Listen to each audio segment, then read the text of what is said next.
The envelope was already on the table when I walked in, centered like a message someone had rehearsed 100 times.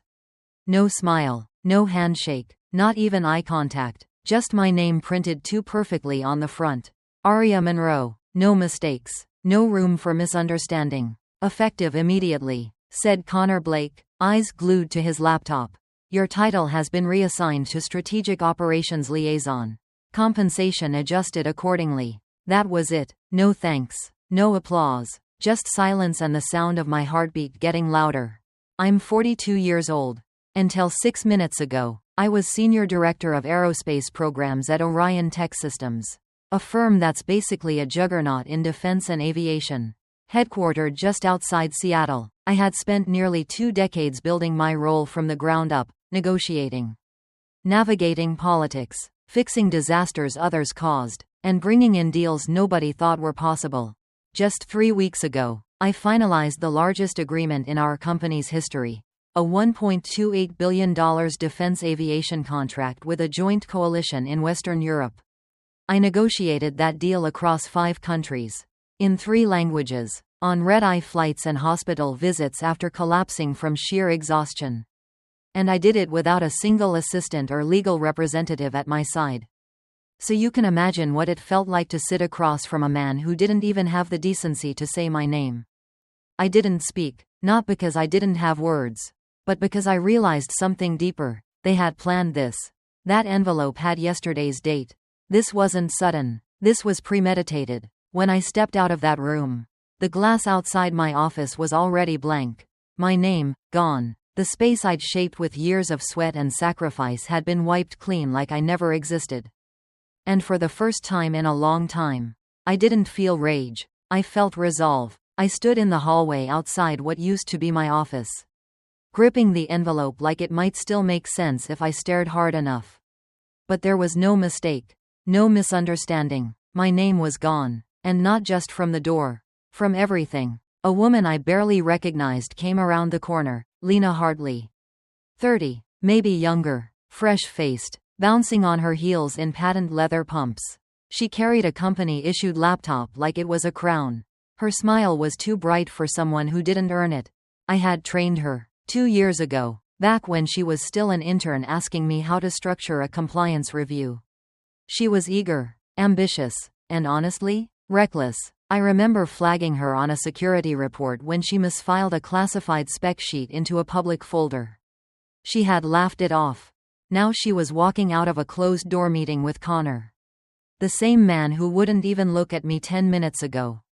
They were laughing. They shook hands, relaxed, like 2 people who shared a secret.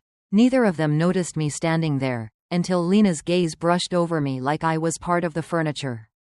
Aria, she said, her voice syrupy, rehearsed. Didn't expect to see you here. I gave her a look. The kind that made junior analysts sit up straighter in review meetings. I'm sure you didn't, I said flatly. She blinked, then smiled tighter. We'll be in touch about the transition. The word hit like a slap. Transition. I didn't respond, just turned and walked away. Letter still in hand. My feet carried me on instinct, down 5 floors. Past departments I hadn't visited since I was fresh out of grad school. Back when I still believed promotions were earned and titles meant something. That's where I found it. My new office. A cubicle. Gray. Carpeted half walls. No window. No phone. A blinking overhead light flickered like it had been broken for weeks. There was no nameplate. No welcome. Not even a chair until I found a flimsy one pushed under a neighboring desk. On my monitor, a sticky note. Aria, I'll get you set up by EOD. Rachel, HR. I sat down. My body moved like it wasn't mine anymore. I felt hollow, like someone had scooped out everything I'd built and left the shell behind. On the wall across from me hung the new org chart. Freshly laminated, probably printed last night. I stood and walked toward it, needing, somehow, to find myself. But I wasn't there. Not at the top. Not in the project contributors section. Not even in the footnotes. Lena Hartley had taken my spot. Her photo sat where mine should have been. Next to the title, Director of Global Strategy Initiatives. And the caption beneath her photo? A bold new vision for Orentech's global future. I stared at it until the words blurred. My face didn't flush with anger. My hands didn't shake. No, what rose inside me was something colder. Mourning. I wasn't just being replaced. I was being erased. That afternoon, a junior associate I didn't recognize dropped a stack of presentation folders on my desk. "These are for tomorrow's leadership briefing. Can you deliver them to Lena's office?" I nodded, numbly, like I still worked there. Like I wasn't holding the proof of my own erasure in my hands. But then something caught my eye. One of the folders had a printed slide sticking out, a rough draft of a presentation. And on the title page, in bold font, "Contract Finalization. Munich Phase. Lead, Aria Monroe." My photo stared back at me. It had been taken the night we signed the deal, champagne in hand.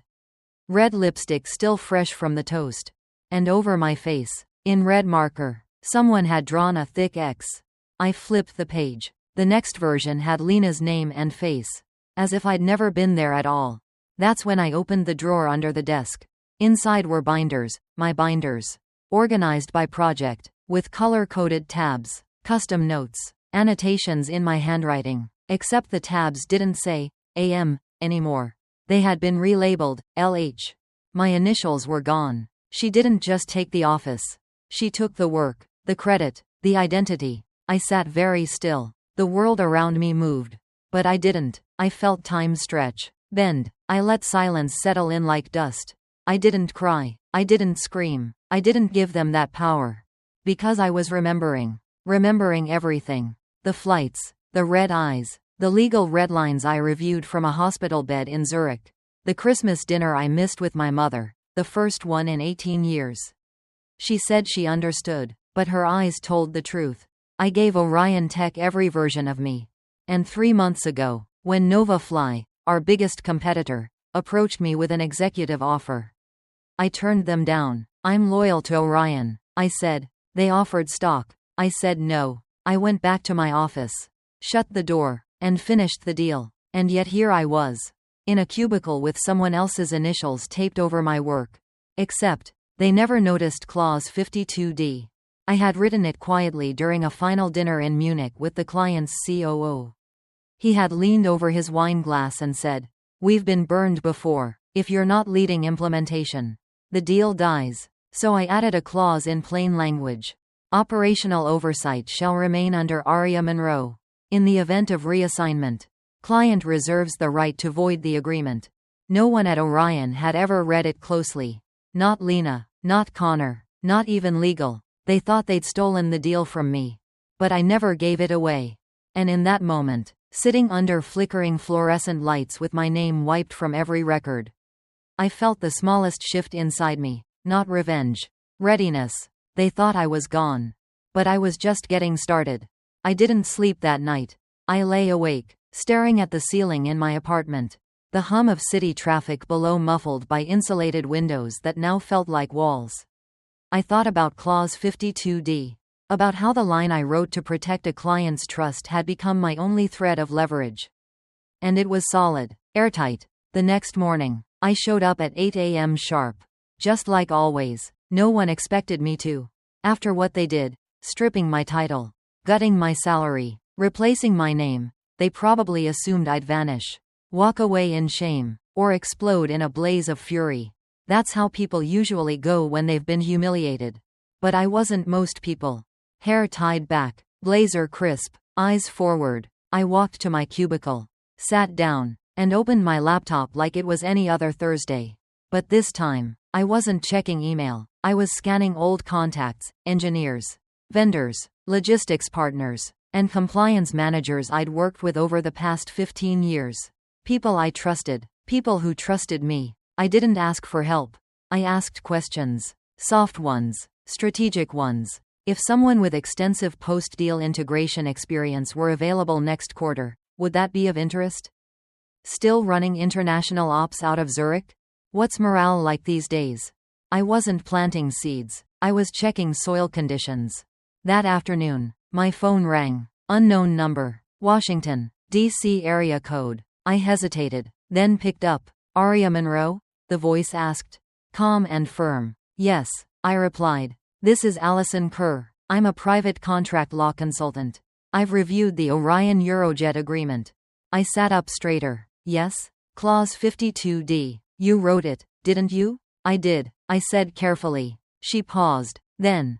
Good. It's brilliant. Clear intent. Enforceable under international business law. And legally binding. They have no idea what they're sitting on.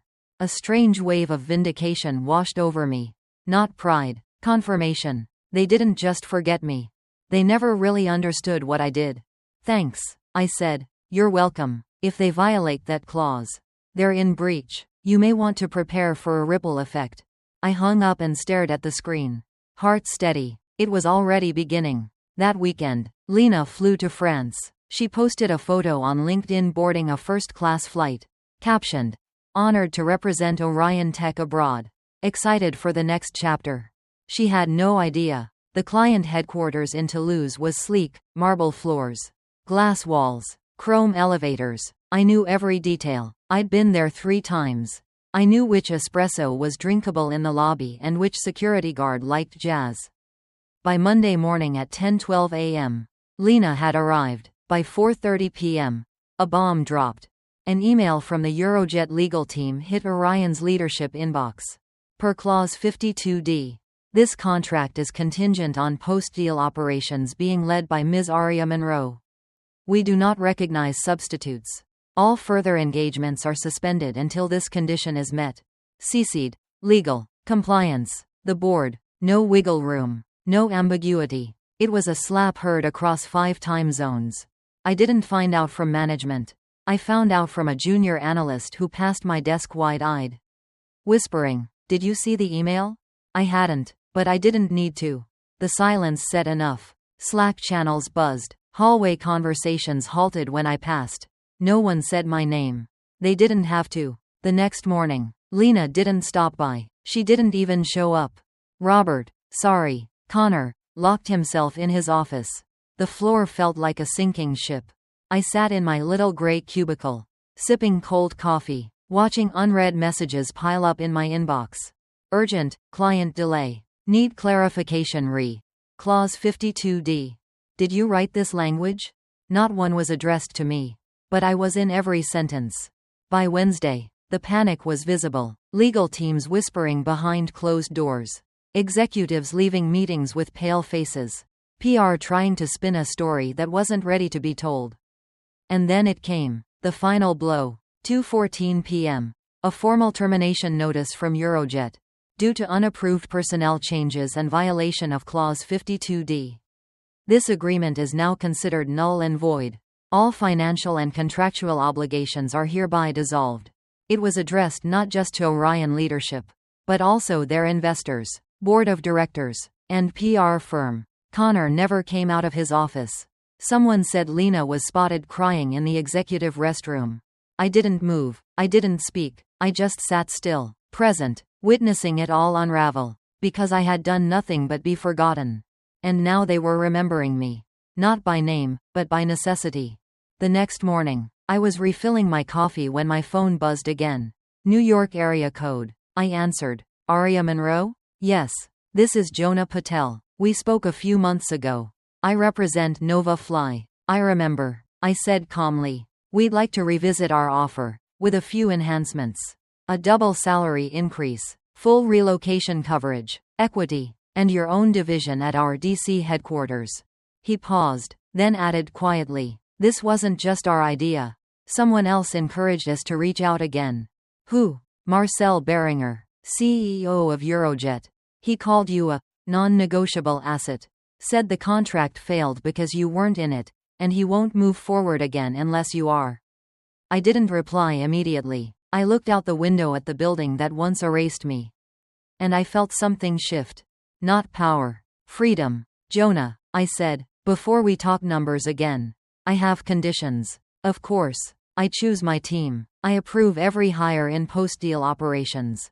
No exceptions. Done, he said without hesitation. And I want full life-cycle authority, from negotiation to implementation to renewal.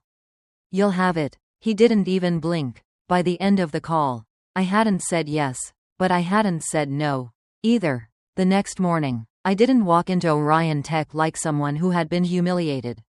I walked in like someone who had just remembered who she was. I didn't look for Connor. I didn't check if Lena had returned from France.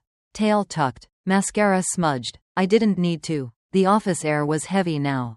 Like everyone was holding their breath. Eyes glanced toward my cubicle. Then away quickly. Some with guilt. Some with awe. Most with confusion. They couldn't figure out why I was still there. But I wasn't there for them. I was there for closure. For observation. And for one last silent lesson. I opened my inbox. Messages flooded in. Internal noise disguised as urgency. Legal wanted clarity on language. Comms asked if I had additional insight on the clause.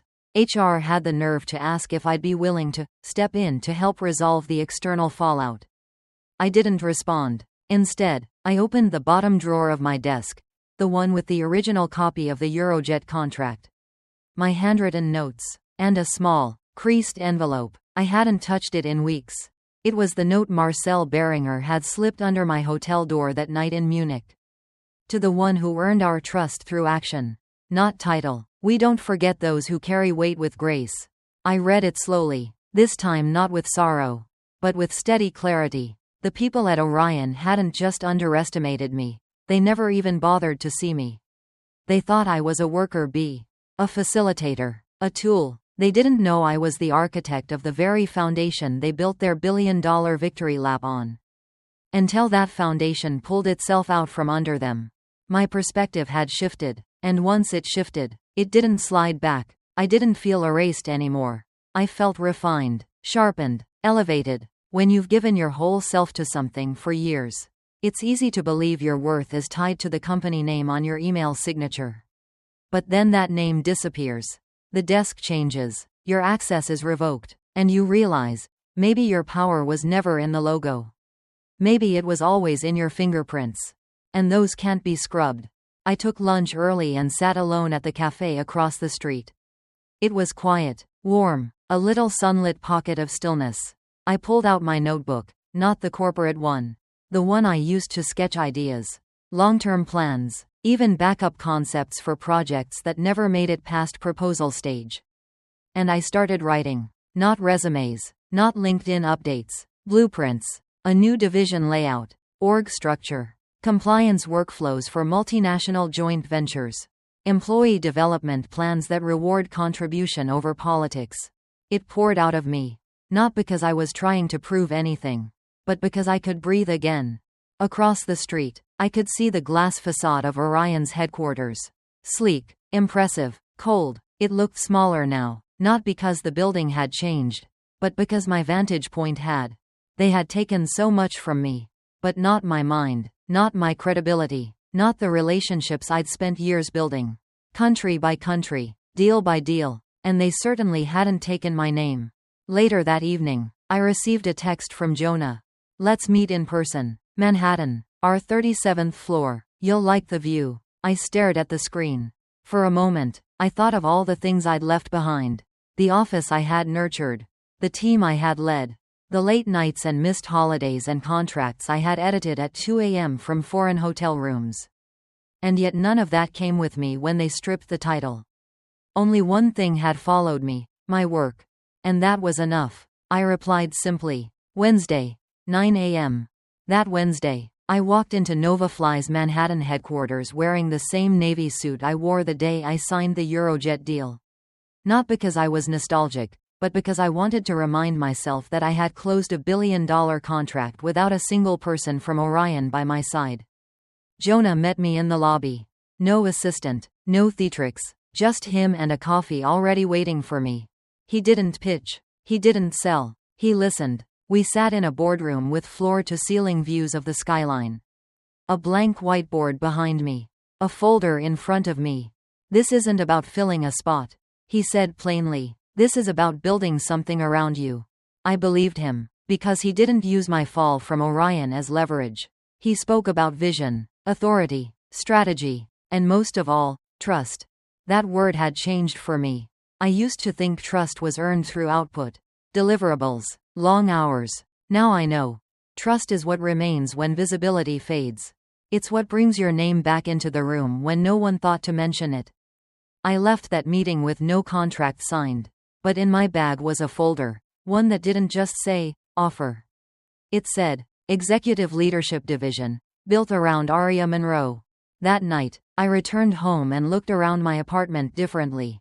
It wasn't temporary anymore. It wasn't just a place to crash between red-eye flights and early Monday meetings. It was mine. I sat at the kitchen table and laid out the two things that mattered. The note from Munich. The new offer from Nova.I. One reminded me who I had been. The other reminded me who I was becoming. And for the first time since the demotion, I allowed myself to whisper it out loud.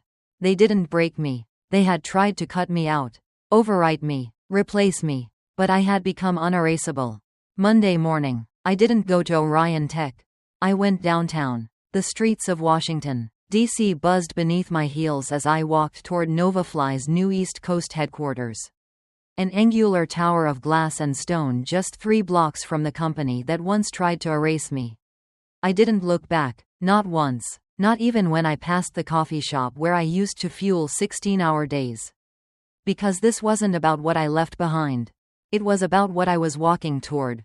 The security guard at the front desk greeted me by name. Good morning, Ms. Monroe. Mr. Patel is expecting you. It was the first time in weeks I'd heard someone say my name with recognition. Not confusion or discomfort. The elevator glided silently to the top floor. I stepped into a space still partially under construction, exposed beams. Freshly painted walls. Movers assembling glass desks in nearby rooms. The corner office hadn't been furnished yet. Just a single table, a notepad, and a view that looked straight down at Orion's rooftop. Jonah stood waiting by the window, hands in his pockets. He turned and smiled, not politely, not nervously, but with the kind of confidence reserved for someone who already knows the answer to the question he's about to ask. Ready to build something better? He asked. I'm not here to recreate what Orion threw away, I replied, stepping forward. I'm here to outgrow it. He nodded slowly. Then let's talk structure. The next hour wasn't a negotiation. It was a blueprint session. We didn't discuss salary. He'd already doubled my last package. We didn't debate the title. Chief Global Strategy Officer was already printed on the draft contract. What we discussed was authority. Legacy. The kind of leadership that doesn't just sign off on milestones, but architects every layer of the mission. I laid down my terms. I don't want legacy departments. I said, I want clean frameworks, borderless teams, hybrid integration across every vertical. And I choose my people. Every hire, especially for post-deal ops.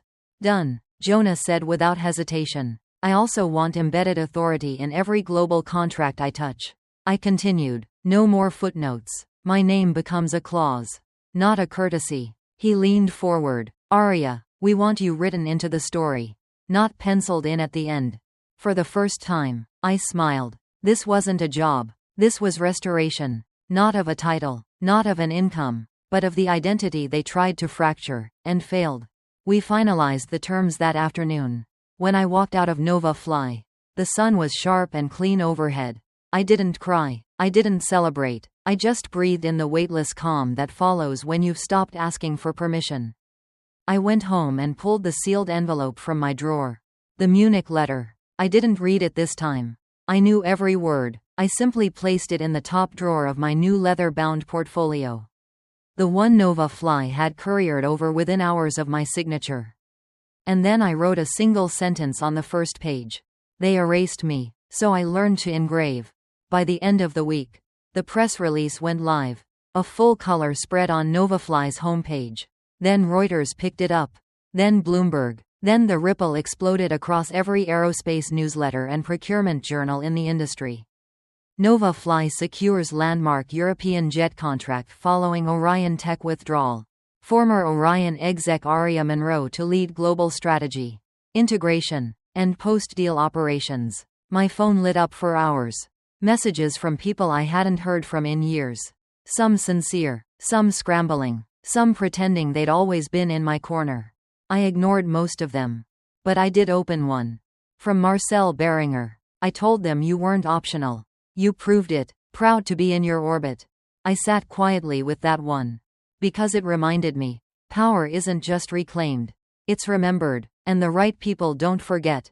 Inside Orion Tech, the silence was no longer strategy. It was collapse. Someone forwarded me a leaked Slack message. Apparently, Connor had tried to float a story to the board. Unforeseen client withdrawal due to external market pressures. But the board had read the contract. The original one, my one. Clause 52D wasn't a suggestion.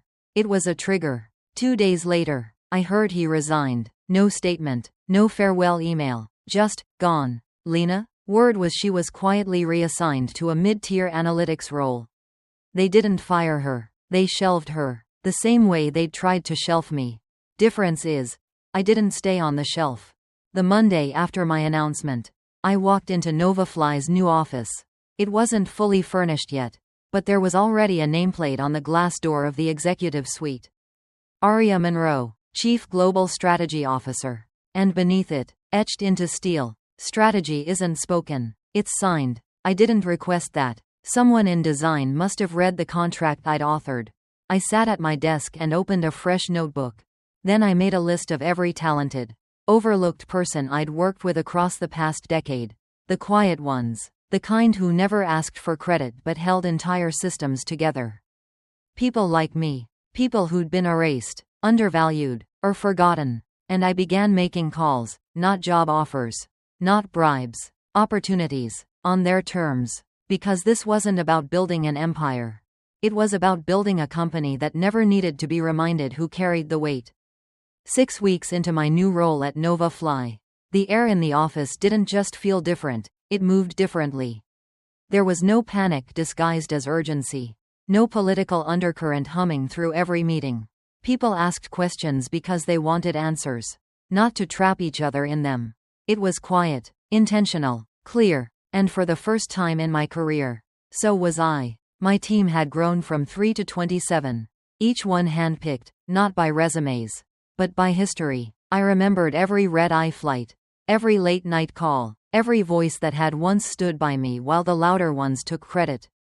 Now, they stood with me again, but this time, they had titles, equity, and authority. I didn't just build a department. I built a culture. In our first week, I removed all legacy job descriptions and replaced them with living documents. Roles that adapted to people's strengths instead of boxing them into bullet points. I banned CCing up for status. If you couldn't trust your peers to communicate honestly, you didn't belong on the team. We didn't have Monday stand-ups. We had Friday reflections. What did you build this week? What did you learn? Who helped you that you haven't thanked yet? It wasn't fluff. It was foundation. Because I knew now, culture isn't a mission statement. It's the behavior you reward and the silence you allow. And I was no longer allowing silence to cover anything important. One afternoon, I got a message from Lillian, an analyst I had worked with years ago. She had been brilliant but quiet, often drowned out in rooms where ego passed for leadership. Now, she was spearheading AI modeling for our aerospace simulation group. She messaged me, "I've never had this much responsibility, or this much room to get it right." I stared at the message longer than I expected. It made something ache, but not in a painful way. In a way that said, this is what healing looks like. Not applause, not headlines, just someone doing great work and knowing they're allowed to own it. That night, I stayed late, not to work, but to watch. I walked through the glass halls of our DC office. Lights dimmed, city blinking outside. I looked at the faces still at their desks, focused, relaxed, lit by screens and fueled by purpose, not pressure. And I realized something. I had always believed that leadership meant protecting people from the chaos above. But real leadership? It's about removing the chaos entirely. And I was finally in a place to do that. Then came the invitation. An international strategy summit. Geneva. 300 companies. Panels. Keynotes. Executive roundtables. NovaFly was asked to participate. And they wanted me to lead the global compliance panel. I froze when I read the email. Not because I was nervous, but because Orion Tech was also on the list. And so was Lena Hartley. I closed my laptop slowly. The past tried to pull me back like gravity. But I didn't let it. Because this time, I wasn't walking in to prove anything. I was walking in with a team I built. A vision I owned, and a future I wasn't afraid to sign my name under. Geneva was pristine. The air smelled of diplomacy and precision. I wore a black suit, no designer label, no flash, just the same confident tailoring I'd worn the night I signed the Eurojet deal. A quiet reminder. What I wear isn't what makes the room shift, my presence does. When I walked into the main atrium, I saw her, Lena, standing near a booth, half smile frozen as someone spoke to her. I don't think she saw me. Or maybe she did and looked away. It didn't matter. For the first time, she felt small to me. Not because I needed her to be, but because I had grown so far past the version of myself that once needed to be seen by people like her. On stage, I didn't talk about the failure of Orion or the clause that shattered their deal. I spoke about trust as a structure. How too many firms build strategy like scaffolding, external, cosmetic, weak. I said, real strategy is invisible until it's tested. And when it's tested, the ones who built it shouldn't have to shout. The results will do that for them. The room was silent, not out of confusion, but out of recognition, because the people who needed to hear it, heard it. Afterward, someone approached me, a younger woman from a startup based in Sweden. She asked quietly, "How do you come back from being erased?" I smiled gently. "You don't come back," I said. "You build forward, on your terms." By the time I returned to DC, our next deal was already underway. A new client, a new country, a new clause I was personally writing. The language was tighter now. Not colder, but clearer, because I'd learned the most powerful kind of contract isn't one that locks people in. It's one that protects the integrity of vision. And this time, my name wasn't just in the footer. It was in the foundation. Character growth isn't always loud. It doesn't come with fireworks or viral posts. Sometimes, it comes quietly, on a Tuesday afternoon, when you realize that the meeting you once feared walking into, you now run. Sometimes, it comes when someone thanks you not for saving them, but for seeing them. And sometimes, it comes when you walk through the halls of a company you helped build and realize you are finally working in a place that wouldn't dare forget your name. The elevator doors slid open with a soft chime. It was a Wednesday morning, 8:02 a.m. sharp. The marble floors of Novafly's new DC headquarters gleamed beneath my heels. Floor-to-ceiling glass windows poured sunlight across the lobby, and the air carried a quiet sense of motion, not chaos, but purpose. As I stepped out, a receptionist greeted me with a simple, "Good morning, Chief." Chief, not in title only, but in truth. 3 months ago, I was sitting in a windowless cubicle with someone else's initials taped over my work.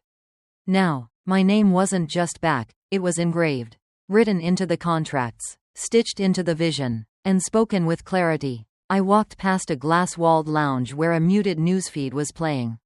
Across the ticker crawled the headline, "Orion Tech restructures after major contract collapse. Former CEO exits quietly."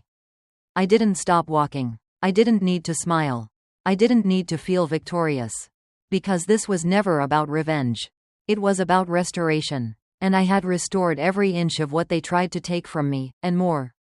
In the boardroom, my team was already seated. Today was our signature day. The final agreement with erasure, an Asia-Pacific aerospace group. A $3.1 billion supply and lifecycle operations deal.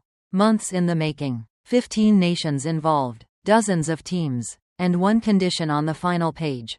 All post-deal integration, compliance, and strategy shall remain under direct oversight of Aria Monroe. Substitution is not permitted. It was direct, non-negotiable, unmistakable, and the client had written it that way. I sat at the head of the table, pen in hand. The paper felt heavy, like the ink I was about to put down mattered more than just money. I remembered the first time I closed a billion-dollar deal. Alone, exhausted, knowing no one would celebrate. And here I was again. But this time, I wasn't alone. I looked around the room, engineers, analysts, compliance leads, faces that had once been backgrounded in rooms full of noise. Now they were leading the noise. And I had brought them with me. Not because I owed them. Because I recognized them. I signed, not with ceremony, not with flair, but with complete, unshakable certainty. When I looked up, there were no applause cues. No orchestrated reactions, just quiet nods, the kind of silence that only follows real accomplishment. Because when the work is real, you don't need a spotlight. You become the light. After the meeting, Jonah caught up to me in the hallway. He held a printed version of the press release we were about to launch. "Want to read it first?" he asked. I scanned the headline. Nova Fly secures historic global deal under strategic leadership of Aria Monroe.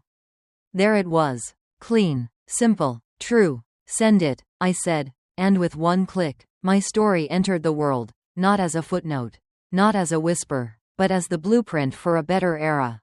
By noon, my inbox had exploded. Recruiters, journalists, former colleagues, old friends. A few apologies slipped in between the congratulations. Even an invitation from a university asking if I'd consider giving a commencement address. But one message stood out. "Lena, Aria, can we talk? I think I made a mistake." I stared at it for a long time. Not out of anger, but because I realized something profound in that moment. Her mistake wasn't ambition. It was assuming that ambition could replace experience. That charm could overwrite commitment. That visibility could substitute for trust. I didn't reply. Not because I held a grudge.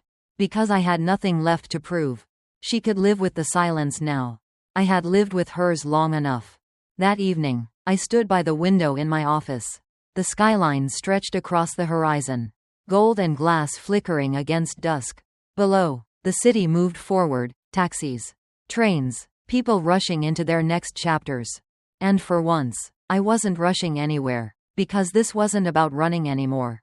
It was about standing still and owning the ground beneath me. There's a moment, just before clarity settles in, when the past tries to pull you back. But if you've done the work, if you've held the line, if you've kept your name clean even when others tried to bury it, then you get to feel this. Peace. Not the kind that whispers. The kind that roots itself in everything you are. I walked out of the building just after 7 p.m. No security escort, no crowd waiting. Just me. And that was enough. The air was warm. Summer approaching. I paused at the curb, watching the traffic pass. Somewhere behind me, an entire company pulsed with vision, velocity, and a culture I had helped seed from the ashes of someone else's arrogance. I reached into my pocket and pulled out an old card. The one Marcel Beringer had written. Still creased from my travels. Still legible. Still true. "We don't forget those who carry weight with grace." I smiled. Because grace isn't weakness. Grace is discipline under pressure. It's silence where others scream. It's vision in the face of erasure. And now, it was legacy. My legacy. Not just as a woman who came back, but as a woman who never really left. Because the version of me they tried to erase had only been the first draft. This one? This one wrote her name in ink they could never wipe away. Sometimes, the most powerful response is silence. Not because you have nothing to say, but because you've already said enough through your actions. Aria Monroe's story isn't about revenge, it's about reclamation. She didn't need to scream, sabotage, or seek validation. She just kept showing up, even after they erased her name. And in doing so, she proved a truth many of us forget. Power doesn't always look loud. Sometimes, it wears a quiet face and signs its name with steady hands. The lesson here is that your worth isn't tied to the title someone gives you. It's tied to the legacy you leave behind in every deal. Every decision. Every moment you choose integrity over ego. They thought Aria was replaceable. But they forgot the most important rule in business, and in life. You can remove a person from a role, but you can't erase the impact of someone who built the road others now walk on. If you've ever been overlooked, underestimated, or replaced, ask yourself this: was I erased, or am I being redirected? Like Aria, you may find your greatest power not in retaliation, but in repositioning. Don't rush to explain yourself to people who've already chosen not to see you. Focus instead on building, connecting, and reclaiming the ground they assumed you would abandon. Document your value, own your contributions, and protect your name, not out of ego, but out of truth, because someday, your silence may speak louder than every justification you never gave. And when opportunity knocks again, answer it on your terms. Thank you for choosing to listen to this story among thousands of stories out there.